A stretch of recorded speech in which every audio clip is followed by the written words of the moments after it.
Bienvenue sur les grands noms de l'Afrique. C'est moi, M. Dambé Damba. Je suis analyste et diplômé en géographie, en licence de géographie.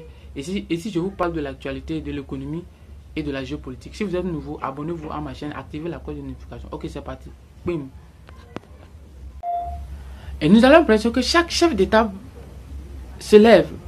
Il n'y a pas de cohérence, il n'y a pas de concordance entre les États en matière d'industrialisation, en matière d'armement, en matière d'infrastructure. Il n'y a pas cette concordance entre les États, malgré qu'il y a les organisations sous-régionales. Ça ne marche pas. Parce que les États, tout le monde a son économie focalisée sur l'extérieur. On définit les budgets selon l'importation extérieure, selon la FMI, selon la Banque mondiale. Et c'est grave. Ce qui pénalise les pays africains.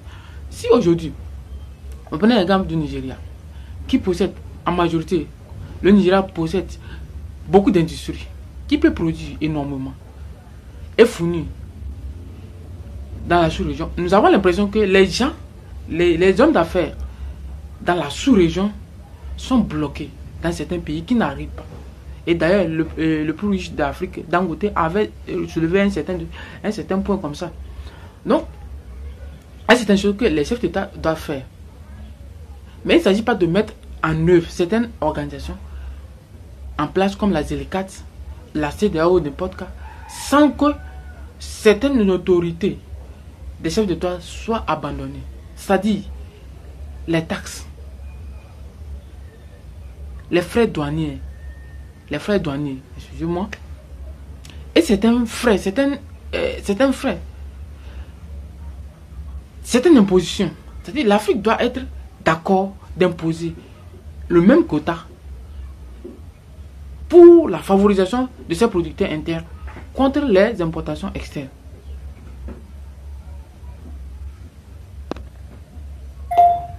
Parce que dans toute chose, même aujourd'hui les États-Unis qui parlent de libéralisme économique, de libre-échange international, de la mondialisation, ils font de la protectionnisme sur certains produits.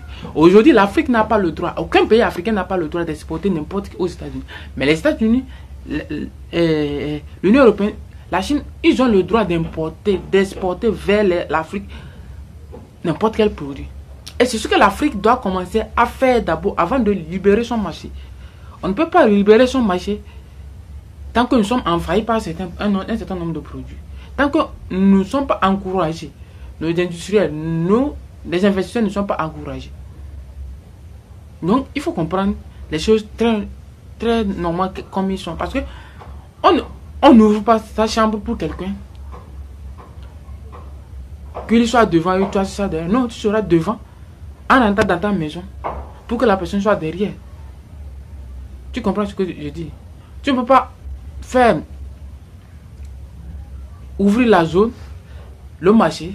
Le Nigeria ne peut pas accepter ouvrir son marché à n'importe quel pays sans faire du protectionnisme. Ça, c'est faux, carrément faux. Parce que certains pays vont quasiment déverser tout. Parce qu'ils savent qu'il y a le marché.